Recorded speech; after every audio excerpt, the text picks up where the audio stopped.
Kabilang ang Pilipinas sa mga posibleng maapektuhan ng kautusan ni US President Donald Trump na pansamantalang ipatigil ang foreign and aid assistance ng Amerika.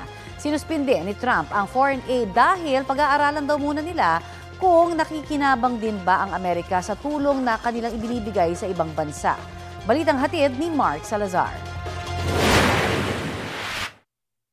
Sabi nga nila tungkol sa impluwensya ng US, kapag bumahing ang Amerika, sisipunin ang mundo.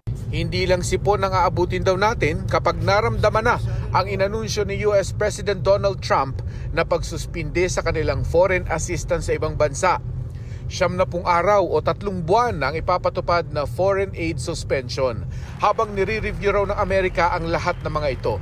Gusto raw kasi ni Trump na matiyak na may pakinabang din ng Amerika sa tulong na ibinibigay nito sa ibang bansa.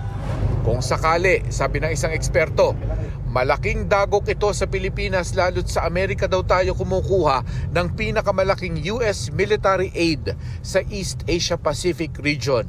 Ito ay dapat na maging wake-up call sa Pilipinas na hindi tayo pwedeng umasa na para depensahan natin, ipagtanggol natin ang ating teritoryo, kailangan andyan lagi ang Amerika. Malaking tulong ang Amerika pero hindi yan sigurado na laging nasa atin.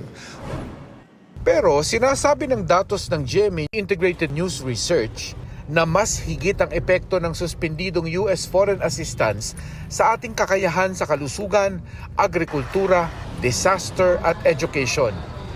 84% kasi ng $258 million na US aid noong 2023 ay para sa economic assistance para sa Pilipinas. Maapektuhan tayo, lalong-lalo na kung healthcare yan, no? Lalong-lalo na doon sa mga bakuna, lalong-lalo na doon sa mga assistance na ibinibigay nila sa atin sa pangkalusugan, makakaapekto yan. Ang US Agency for International Development ay nandito, marami din silang mga programa dito, meron silang mga capability programs para po sa ating mga ahensya. Matitigil yan kung sinasabi nila na hindi sila pwedeng mag-disburse. Lilinawin pa rin natin kung damay ba sa suspension order ni Trump ang kanilang mga Official Development Assistance o ODAs. $616 million ito noong 2023 para sa 40 mga development projects natin. Mark Salazar, nagbabalita para sa GMA Integrated News.